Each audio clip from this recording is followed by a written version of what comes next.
Bismillahirrahmanirrahim. Assalamu alaikum, 7th class. I hope you all are fine. And today we are going to start chapter number 8 and exercise number 8.1 and 8.2. अच्छा जी, exercise number 8.1 से पहले उसमें कुछ जो concepts use होने हैं और उससे रिलेटेड कुछ डेफिनेशन है बेटे, आपको पहले वो पता होनी चाहिए। ठीक है, डेफिनेशंस अच्छे से क्लियर होंगी, याद होंगी तो आपको क्वेश्चन समझने में भी ईजी होगा।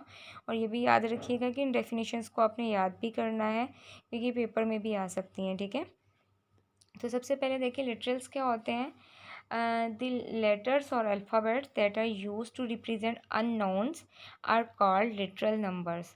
यानी कि आपके पास यहाँ पे देखो किसी भी वेरिएबल के साथ जो उसका कोफिशिएंट्स लिखे हुए होते हैं, कांस्टेंट टर्म्स, उनको हम क्या कहते हैं, लिटरल्स कहते हैं। ठीक है, आगे देखें कांस्टेंट क्या होता है। सबसे पहले a constant having a fix numerical value is called constant. For example 2, 7, 11 या कोई भी आपका काउंटिंग में जितने भी नंबर्स हैं 0 टू ऑनवर्ड 1, 2, 3, 4, 5, 6 अप टू 100 जितने भी हैं सारे कांस्टेंट है। कांस्टेंट क्या होता है बेटे, अच्छी तरह सुन लीजिए कि ऐसे नंबर्स जिनकी वैल्यू फिक्स्ड होती है। ठीक है, अब देखो 2 एक हमारे पास फिक्स नंबर है, 2 जो है वो 2 ही रहेगा। 2 को कभी भी आप 3 नहीं कर सकते हो, 2 को कभी भी आप 5 नहीं कर सकते हो। 2 एक फिक्स नंबर है, उसकी फिक्स ही वैल्यू रहेगी। 3 जो है वो एक फिक्स नंबर है, उसकी फिक्स ही वैल्यू रहेगी। ठीक है, तो कांस्टेंट में याद रखिएगा कि जितने भी नंबर्स हैं हमारे पास 1, 2, 3 अप टू 100 जितनी भी न्यूमेरिकल वैल्यूज़ हैं ये सारी हमारे पास क्या हैं, जिनकी वैल्यू फिक्स होगी वो कांस्टेंट होंगे। इसी तरह से वेरिएबल क्या होते हैं, ऐसे जो हैं वो हमारे पास न्यूमेरिकल वैल्यूज़ जिनकी वैल्यू हम चेंज कर सकते हो। जैसे कि हमारे पास होता है एक्स होता है, अब एक्स को हम एक कुछ भी वैल्यू दे सकते हैं ना। एक्स को मैं कभी 1, जैसे कि अब यहाँ पर देखिए एग्जाम्पल में इसके क्या लिखा हुआ है, x+1 लिखा हुआ है। अब यहाँ पर देखो आप x को 1 वैल्यू दे दो तो x+1 कितना हो जाएगा, 2 आंसर आ जाएगा। मैं x को 2 वैल्यू दे दूँगी, x2+1 कितना आ जाएगा, 3 आ जाएगा। इसी तरह से मतलब हम x को कुछ भी वैल्यू दे सकते हैं ना। तो एक्स वाई जी हो या ए बी सी लिखा हुआ हो तो ये आपके पास क्या होते हैं, वेरिएबल्स होते हैं। ठीक है, याद रखिएगा कांस्टेंट वो टर्म्स है आपके पास जिसमें वैल्यू फिक्स होगी, जैसे कि 1, 2, 3 अप टू 100 सारे जो हैं वो कांस्टेंट हैं। वेरिएबल्स क्या होंगे, एक्स वाई जी वगैरह, जिसमें हम वैल्यू को चेंज कर सकते हो। ठीक है, अब आते हैं अलजेब्राइक एक्सप्रेशन पे। A combination of the constant and variable connected by the sign of fundamental operation. अब यहाँ पे देखो आपके पास हमारे पास होती है सबसे पहले, बल्कि अलजेब्राइक एक्सप्रेशन से पहले आपको पता होना चाहिए अलजेब्राइक टर्म क्या होती है। अच्छा जी, टर्म देखो बेटा क्या होती है आपके पास, सिंगल एक टर्म, आपने क्लास में भी अक्सर मैं वर्ड यूज़ कर रही होती हूँ हमेशा, टर्म या आ गई है अलजेब्राइक एक्सप्रेशन का वर्ड यूज़ कर रही होती हूँ। तो अब देखो हमारे पास जैसे ये 2 लिखा हुआ है तो 2 is a term, 7 is also a term. ठीक है, तो, और यहाँ पे देखो अगर लिखा हुआ है आपके पास x है, अगर सिंगल x वेरिएबल लिखा हुआ है, सिंगल y लिखा हुआ है तो it's also a single term. लेकिन अगर हमारे पास यहाँ पे दो टर्म्स के बीच में, जैसे कि यहाँ पर देखो x भी एक टर्म है, 1 भी एक टर्म है, दो टर्म्स के बिटवीन प्लस या माइनस का साइन आ जाए, याद रखिएगा प्लस या माइनस का साइन आए तो वो आपके पास एक अलजेब्राइक एक्सप्रेशन बन जाता है। ठीक है बेटा, अलजेब्राइक टर्म क्या होती है, अलजेब्राइक टर्म एक सिंगल कांस्टेंट टर्म भी हो सकती है, कांस्टेंट वैल्यू भी हो सकती है, कोई वेरिएबल भी हो सकता है, या इन दोनों को आप मल्टीप्लाई भी कर सकते हो। यानी कि जैसे 2x लिखा हुआ है, 2xyz लिखा हुआ है, मतलब कुछ भी जब तक वो आपस में मल्टीप्लाई होते रहेंगे, चाहे वो सिंगल वेरिएबल हो, चाहे कांस्टेंट हो, चाहे combination of variable and constant हो, वो जब तक मल्टीप्लाई होते रहेंगे वो एक सिंगल टर्म रहेगी। ठीक है, मैंने क्लास में भी आपको बोर्ड पे बताया था कि किस तरह से वो मल्टीप्लाई होते जाएंगे तो एक सिंगल टर्म रहेगी। लेकिन जब दो टर्म्स के बीच में देखो प्लस या माइनस का साइन आ गया तो वो एक क्या बन जाएगा, अलजेब्राइक एक्सप्रेशन बन जाएगा। जैसे कि देखें 8, ये एक हमारे पास सिंगल टर्म है लेकिन इसको मैं एक्सप्रेशन भी कह सकते हैं, क्लास में मैं आपको डिटेल से बताऊंगी किस तरह से। अब यहाँ पे देखो 4x लिखा हुआ है। ठीक है, तो यहाँ पे जो 4x है ना, it will be consider as single term and y will also consider as a single term, और इसके बीच में देखिए प्लस का साइन आ गया तो ये हमारे पास क्या बन गया, एक अलजेब्राइक एक्सप्रेशन बन गया। ठीक है, आई होप कि आपका कॉन्सेप्ट क्लियर हो गया होगा अलजेब्राइक एक्सप्रेशन क्या होता है। ठीक है, अच्छा जी, अब आते हैं अपने क्वेश्चन नंबर 1 पे, 8.1 के। Add term terms to write the algebraic expressions. अब देखो यहाँ पे उन्होंने आपको डिफरेंट टर्म्स दी हुई हैं, जैसे कि फर्स्ट क्वेश्चन में देखिएगा 2ab 3bc एंड 3ca। अब देखिए कोमा सेपरेटेड है। अब यानी कि यहाँ पे 3 टर्म्स जो हैं वो आपको गिवन है। उन्होंने कहा है कि इनको ऐड करना, ठीक है, ऐड टर्म्स लिखा हुआ है ना to write an algebraic expression. अभी देखिए मैंने आपको बताया कि जब आप टर्म्स के बिटवीन में प्लस या माइनस का साइन लगा दोगे तो वो अलजेब्राइक एक्सप्रेशन बन जाएगा, ठीक है। तो यहाँ पे भी उन्होंने कहा है कि ऐड करें, यानी कि हमने प्लस करना है। तो 2ab plus 3bc plus ca, बस उन्होंने हमें कुछ मज़ीद सॉल्व नहीं करेंगे हम, मज़ीद वैसे होगा भी नहीं, लेकिन बस उन्होंने सिर्फ हमको इतना कहा है कि आपने जैसे इसको ऐड करना है, ठीक है। अब नीचे देखें 7l² 3m² एंड -8। अब इनको भी आप ऐड करोगे तो 3l² प्लस 3m²। अब यहाँ पे देखो बेटे माइनस आ गया, हमने देखो ऐड ही करना है टर्म्स को, बट जब हम माइनस प्लस करेंगे तो वो क्या बन जाएगा, माइनस बन जाएगा। यहाँ पे एक डायरेक्ट थोड़ा सा स्टेप हुआ है, आप इस तरह से भी कर सकते हो, एक स्टेप एक्स्ट्रा भी कर सकते हो कि पहले आप यहाँ पे प्लस लगाओ और -8 लगाओ, फिर प्लस माइनस माइनस बन जाएगा, ठीक है। आई होप आपको क्लियर हो गया होगा, आपको ये कॉन्सेप्ट अच्छे से आते हैं। सो नेक्स्ट भी देखिएगा p² क्यू -q² -r², यहाँ पर भी वही होगा, प्लस माइनस माइनस हो गया, ये भी प्लस माइनस माइनस हो गया, इस वजह से यहाँ पे माइनस हुआ। आपने ये नहीं सोचना कि यहाँ पे तो उन्होंने हमें ऐड करने के लिए कहा गया टर्म्स को और फिर यहाँ पे माइनस क्यों लगा हुआ है, बेटे यहाँ पे प्लस ही लगा, लेकिन प्लस माइनस जो है वो माइनस हो गया, ठीक है। इसी तरह से आपने सारी टर्म्स को जो है वो बीच में प्लस का साइन लगा देना है, जहाँ पे माइनस होगा जिस टर्म के साथ वहाँ पे ऑब्वियसली वो प्लस माइनस माइनस होके माइनस का साइन ही आ जाएगा, ठीक है। अच्छा जी, क्वेश्चन नंबर 2 पे आते हैं। Right the constant and variable use in the H expressions. इसमें बेटे आपको कुछ एक्सप्रेशंस दिए हुए हैं, उन्होंने पूछा हुआ है कि उसमें वेरिएबल कौन सा है और कांस्टेंट कौन सा है। अब देखें, अभी आपको मैंने बताया कि वेरिएबल हमारे पास क्या होता है, एक्स जो है वो एक्स वाई जी वगैरह जो भी आते हैं वो आपके पास क्या होता है, वेरिएबल।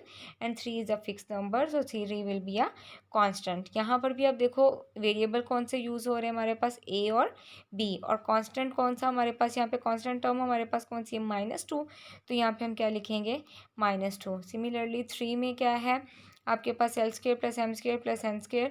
अब यहाँ पर देखो ये तीनों वेरिएबल्स हैं, ठीक है, l भी एक वेरिएबल है, m भी और n भी, लेकिन यहाँ पे कोई भी कांस्टेंट टर्म नहीं है। देखो 1 2 3 वगैरह कोई भी एक सिंगल टर्म नहीं लिखा हुआ इस तरह से, तो यानी कि यहाँ पे हमारे पास कांस्टेंट जो है वो कोई भी नहीं होगा, ठीक है।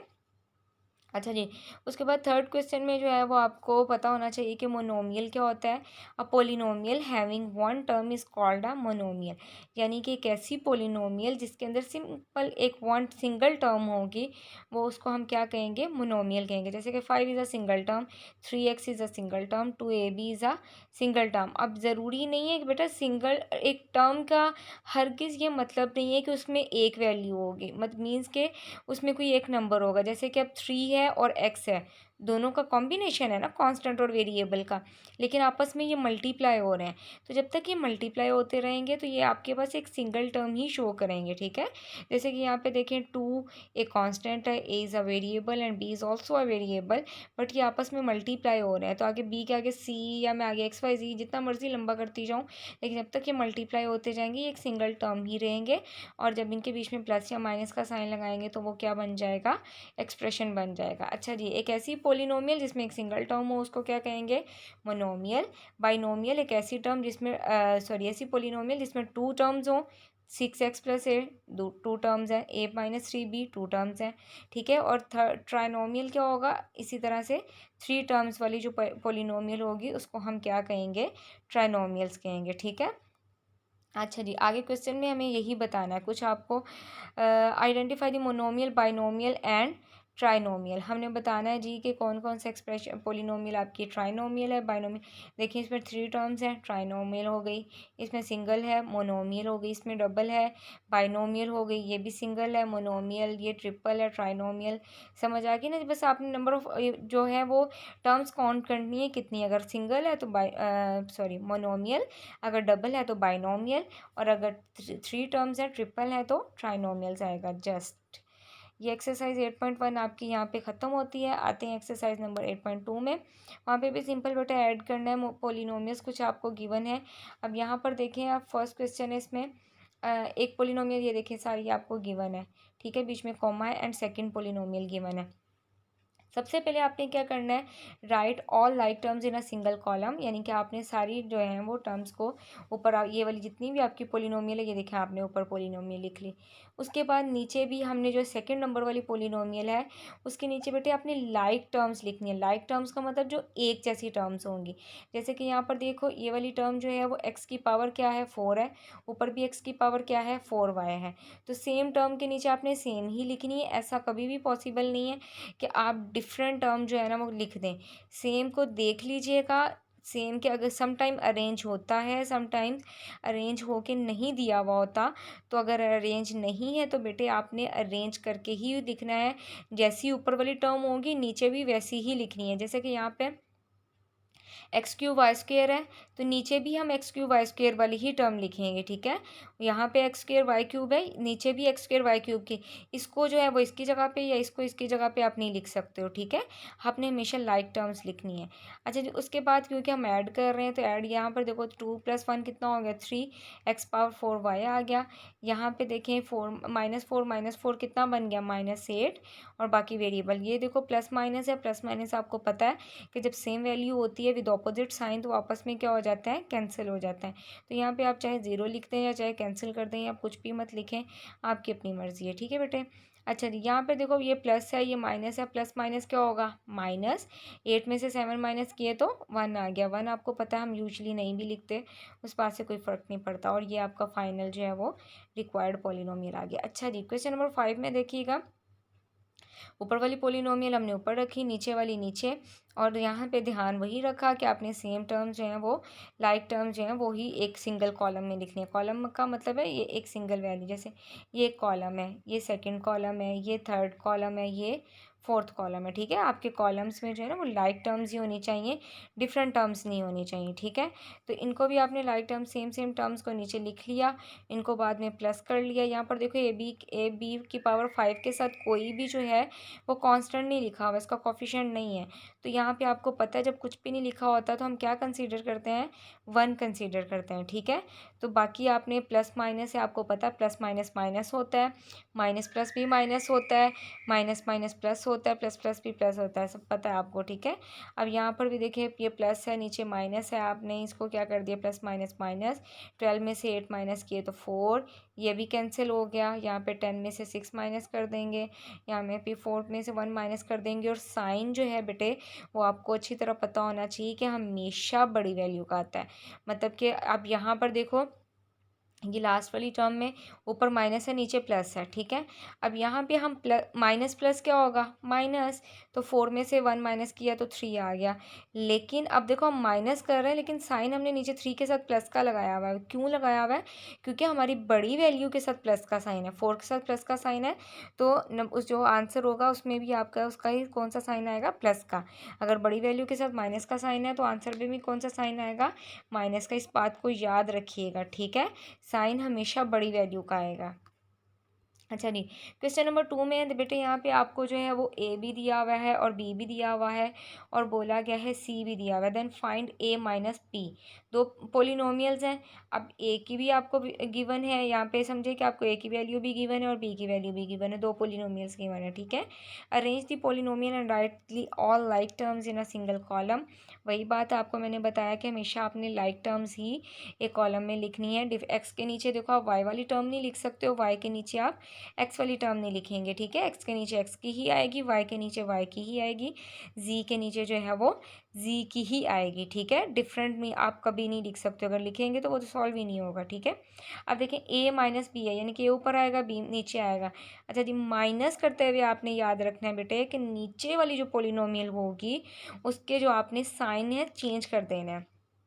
अब देखें यहाँ पे 2 के साथ माइनस था हमने प्लस लगा दिया, यहाँ पे y के साथ प्लस था हमने माइनस लगा दिया, z के साथ प्लस था हमने माइनस लगा दिया, ठीक है। जो भी अगर प्लस है तो माइनस, माइनस है तो वो प्लस। याद रखिएगा प्लस में साइन चेंज नहीं होते। जब आप पोलिनोमियल्स को माइनस कर रहे होते हैं तो फिर नीचे वाली, ऊपर वाली के नहीं, नीचे वाली पोलिनोमियल के साइन क्या हो जाते हैं, चेंज हो जाते हैं, ठीक है।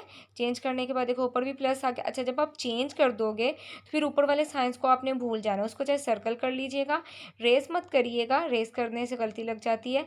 लेकिन आपने हमेशा जब साइन चेंज कर लिए फिर हमारा ऊपर वाले साइन से कोई कंसर्न नहीं रहा, अब वो समझे कि वो है ही नहीं, नीचे वाले दोबारा से जो हमने दोबारा साइन लगाए वही यूज़ होंगे। एक्स के साथ भी प्लस है, 2 के साथ भी प्लस है, तो 2 प्लस 1 कितना हो जाएगा 3।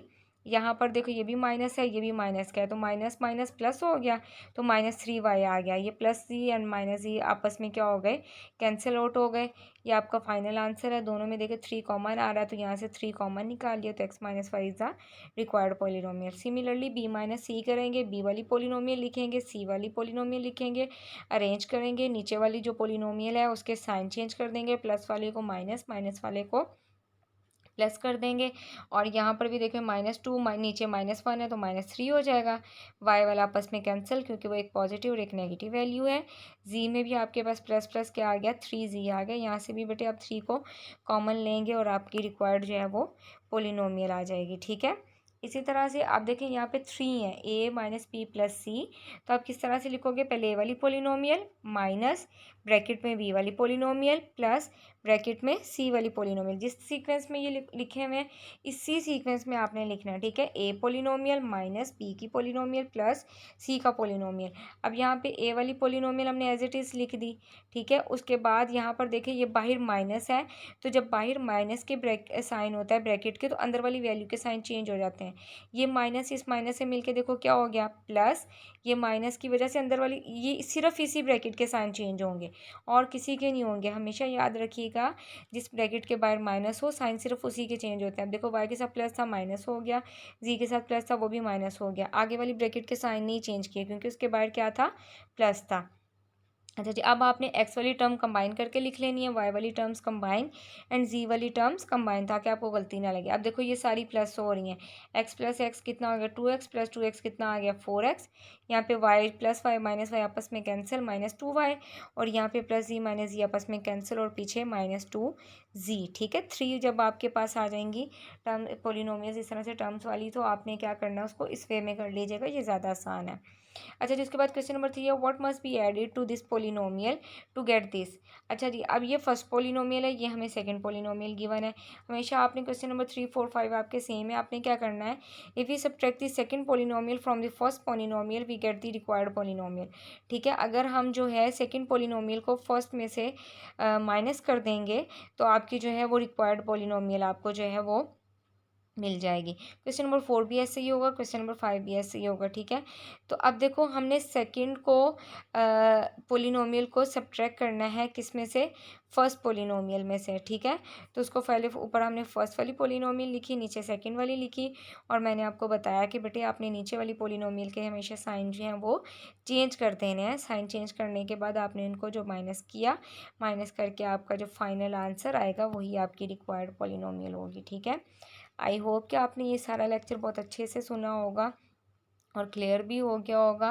बहुत अच्छे से इनकी प्रैक्टिस कीजिएगा। जो क्वेश्चन मैंने नहीं करवाए हैं वो बेटे आपको पता है आपका होमवर्क है, अपना होमवर्क अपनी नोटबुक्स पे कीजिएगा। थैंक यू फॉर वॉचिंग, अपना ख्याल रखिएगा। अल्लाह हाफिज़।